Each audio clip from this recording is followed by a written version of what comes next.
Hi, it's Dwyer, gamblersadvisory.com. As a gambler, we're really here to try to make some money. And you really do have to know when to say when. There's a fight coming up. It's two-time Olympic champion Guillermo Rigondeaux, and he is fighting Ricardo Cordoba, I believe on the undercard of Manny Pacquiao against Antonio Margarito. Now, it's a fascinating fight. I believe based on styles that Rigondeaux will win the fight. But I cannot recommend that anyone bet on the fight simply because the casinos have taken away the risk value proposition by making Rigondeaux a greater than minus 600 favorite. Now keep in mind, Rigondeaux has only had 6 pro fights. There is significant risk in the fight, since I believe that Rigondeaux is going to win, but that you're not getting compensated for the risk. And because I don't like the over-under in this fight, they're not compensating you for the risk there either. The casinos have properly priced this one. I just don't see where there is the edge that you can get on the casino in this one. So my recommendation is to stay on the sidelines for this match, even though it looks like it's going to be a great matchup. Let's talk about why I think Rigondeaux is going to win. As I said before, one of the secrets to betting is to know the person's record, not just professionally, but also his amateur record. And Rigondeaux, even though he's only had 6 pro fights, is a greater than minus 600 favorite for a reason. It's because he was the 2000 and 2004 Olympic champion at bantamweight. Now, Cordoba throws wide punches, right? He's a guy who comes forward. He'll probably be the lead in this fight. Rigondeaux fights a Freddie Roach style of fighting. In fact, if you look into his history, even though Ronnie Shields is his current trainer, and keep in mind, Ronnie Shields has done some remarkable work with heavyweight Tomas Ademic. Ronnie Shields is certainly a guy who I uh, have on more than one occasion looked at as the reason why to take the fighter that he was training. Right? He's an A-level trainer, but it's interesting because Rigondeaux's style is more Freddie Roach than Ronnie Shields. He uses his legs to get in and get out. It's a Manny Pacquiao style, right? Not, doesn't roll his shoulders a lot and fight up close like Bernard Hopkins or Roberto Duran. Doesn't really seem to have that part of the sport in his repertoire. Rather, he fights a young man style. He's in and out. You start to throw punches, Rigondeaux gets out. When he sees an opening, he hops in, he throws combinations. Now, the reason why I believe that's going to work is Cordoba, who does hit hard, right? There is a KO risk in this fight.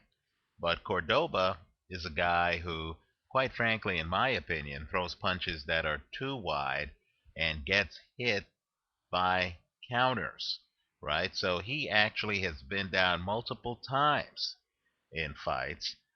The Dunn fight, I would encourage people to go online and take a look at that fight. You're going to see that he's countered repeatedly during that matchup.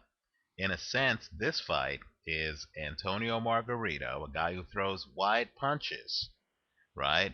Who has slower hand speed and who comes forward against a in and out sniper, Rigondeaux playing the part of Manny Pacquiao. Now keep in mind, I'm taking Margarito in the Pacquiao fight, straddled against the over in that fight, because Margarito, in my opinion, throws uppercuts, throws combinations, throws the kind of combinations to deal with the speed disparity. I don't see that level of execution in Ricardo Cordoba. And if you look at the records of the two fighters, Cordoba has the vastly more significant professional experience But quite frankly, I don't see that reflected in his technique. This is just a judgment call. Apparently, the casinos believe that this is the case because they've installed Cordoba as a greater than plus 400 underdog. I believe Cordoba loses the fight. I believe the pattern of the fight is going to be Rigondeaux using hand speed and his feet to just jump in and out, throwing very short, very precise punches to a guy who, quite frankly, is too defensively wide open. Can be countered. The problem with throwing wide punches is that if you throw the punch the same time as your opponent, and your opponent's throwing short, straight punches, your opponent's punch is gonna get there first, right? The other problem too with wide punches is once the opponent figures out that he can time you, that your punches take a while to get there, he can literally jump in, jump back out, avoid your punch, right? The reason why Antonio Margarito works is that while he's throwing wide punches, look at the highlights of him against people like Kermit Cintron, Golden Johnson. You're going to see that Margarito also throws uppercuts. And Margarito, believe it or not, is a technician. He's not just a brawler. He is a technician.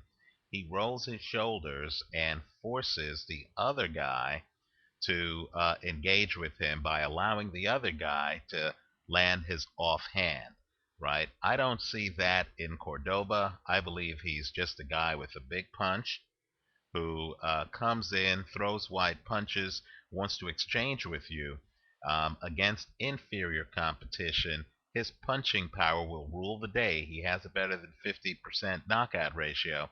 And of course, he's a southpaw, so that some righties are completely unprepared for a hard-hitting southpaw who can come forward. That's very hard to duplicate in training. The problem here is that Rigondeaux is also a southpaw, and he's a high-level fighter. He should be able to get in and out and snipe Ricardo Cordoba all night long. I like Rigondeaux in this fight, not enough to bet on the fight, but I am expecting the 2000 and 2004 Olympic champion who only has 6 fights but has 5 knockouts in the 6 fights. I'm expecting him to take this one. Let me know what you think.